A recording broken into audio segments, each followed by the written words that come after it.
Welcome to this edition of the Click and Pledge's Fundraising Command Center podcast, where we talk the why, the what, and the how in the Click and Pledge's ecosystem. And today, we are diving deep into the why series.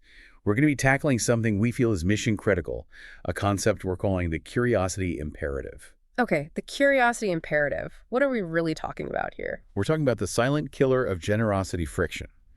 And why the whole focus in fundraising tech needs a pretty radical shift. A shift away from the superficial, right? Yeah. Because for so long, it feels like the nonprofit world has been, well, completely fixated on what we'd call cosmetic design. Exactly. The fonts, the brand colors, the layout. All that stuff. And we're arguing that's largely a distraction. The real power is in behavioral design. It is. So our mission today for you is to really show why complexity just burns mental energy and how that energy drain is costing you donations. And if you can internalize that one idea, you start to see that simplicity isn't lazy. It's actually the highest form of respect you can pay to a donor's time. And their generosity. And for those of you who've been following along, this all ties directly back into things we've discussed before. The manifold of giving, the free energy principle. Evolutionary fundraising, yeah. Today, we're sort of putting a behavioral lens on all of that theory. That's the goal. So let's start with a really compelling framework you brought up. It's that famous advice from Ted Lasso, be curious, not judgmental. Now that sounds great for, personal relationships, but a digital donation form. How does that translate into ones and zeros? It translates into the fundamental psychology of the whole interaction. See, when a donor gets to your site, they're acting on an emotional impulse. They want to help. And that impulse is fragile. Very fragile. And what we observe is that most of these multi-step donation forms, they're inherently judgmental. They assert a hierarchy of needs right from the start. A hierarchy of needs, meaning the organization's need for data is more important than the donor's impulse to give. Precisely.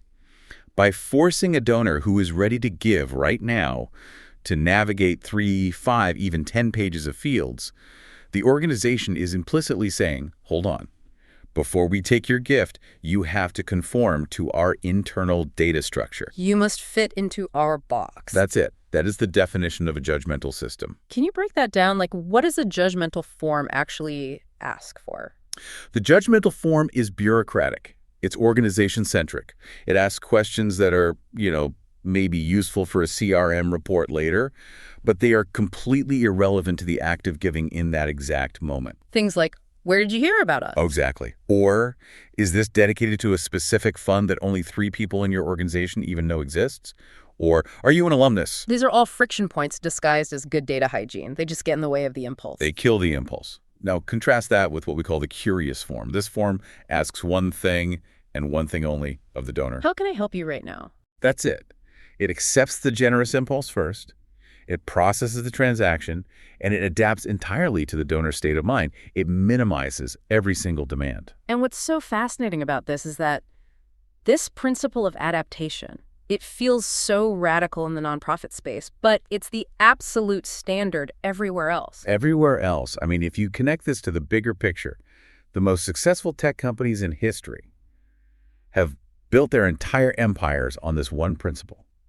The radical removal of friction. Okay, let's unpack those titans. You think about Amazon. Their whole empire wasn't built on having the prettiest website. No, not at all.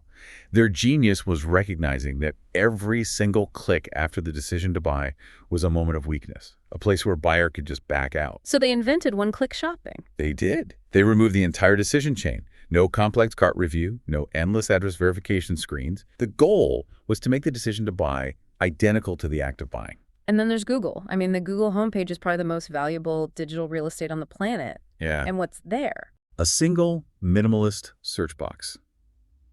It's the ultimate statement of curiosity, isn't it?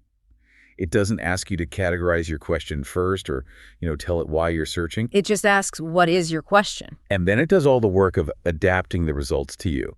And now, the modern standard with AI like Gemini, Claude, ChatGPT, it's even more extreme. It's just one input field. The user's input is the entire interface. They've removed every single barrier. We, as consumers, have been trained by the most powerful companies in the world to expect this level of frictionless immediacy. And yet, in our world, in the nonprofit sector, we're still having meetings about whether a multi-step form is a good idea. It's just a fundamental misalignment. It is. Friction in this era is the absolute enemy of the decision to give. And if we really want to understand why friction is so destructive, we have to look past just, the interface design and go right into the donor's brain. Exactly. It's a matter of basic neuroscience. Why does every extra field, every click matter so much? It's because every single one adds what scientists call cognitive load. Okay, hold on. Let's slow down here because this is really important. We're talking about actual brain chemistry. How does a next button trigger a negative neurological response? It forces a critical switch in the brain. The donor arrives with an emotional desire to give. That impulse is driven by the limbic system. The deep emotional core of the brain, the part responsible for empathy, connection. The source of generosity itself. It's powerful and it's fast.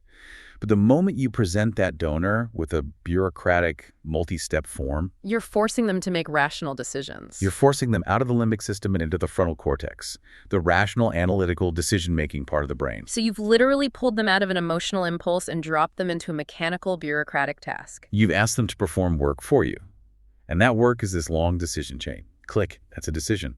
Type something in, another decision. Hit the next page button, yet another decision. It creates mental fatigue. The donor goes from feeling good about giving to feeling annoyed by the process of giving. Exactly.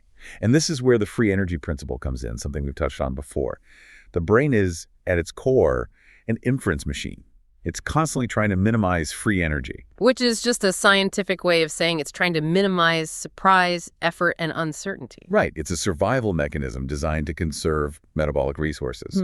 It's why we form habits. So if I land on a donation form and it's confusing, it's messy, maybe it has that conditional logic where clicking one box makes another one appear.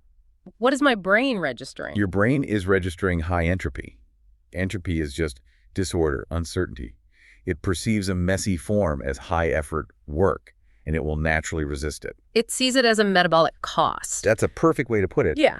You're asking them to burn their own mental fuel they were ready to convert into a generous act for you. Instead, you're making them spend it on navigating your form. That's powerful. We are literally burning the donor's metabolic energy with unnecessary clicks.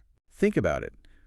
When we force them to process conditional logic, okay, if I click this little checkbox, do I have to remember to fill out those 2 new fields that just appeared?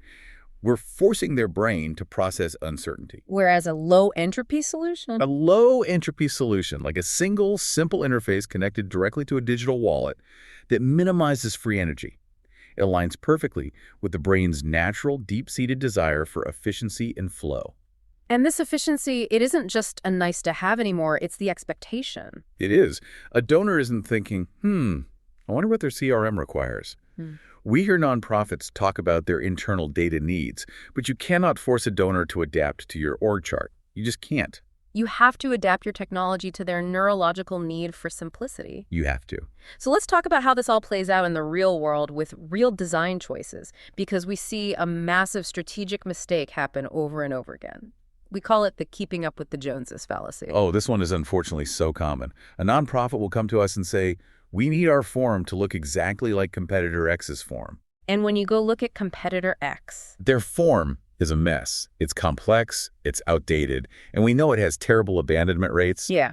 But they're just copying bad behavior because they think that's what it means to be competitive. And this all points back to that obsession with cosmetics over actual behavior. We've all been in those meetings, right? Debating for hours. Should the background be blue or pink? Or what is the most emotionally friendly font we can use? The conversations are all about aesthetic flair. And meanwhile, they're completely ignoring the critical behavioral metrics. They're not asking the right questions. They're not asking, how many milliseconds does it take to complete this transaction? Or, what is the actual physical and mental work required for someone to hit that final submit button? That's the question that matters. That measurement milliseconds, that's the real currency of the digital age. It is. And this cosmetic focus, it keeps a really damaging myth alive in our world. The cart abandonment myth. Right. You hear consultants citing these scary retail statistics from Amazon or Target about abandonment rates. And they apply them inappropriately to the act of charity. Why do you say that myth is so flawed in our context? Because the entire idea of cart abandonment assumes there's a cart. It assumes the donor has to spend time putting things in a cart, reviewing the cart, and then going to a multi-step checkout. But if the form is truly adapted to the donor, if it's one click away from their digital wallet and an immediate confirmation, there is no cart to abandon. So the goal isn't to get better at recovering abandoned carts. The goal is to eliminate the cart entirely. Exactly. When you eliminate the friction, the mandatory steps, the extra clicks abandonment becomes statistically impossible. You've made the generous decision instantaneous. This all brings us to, I think, the core symptom of this entire problem.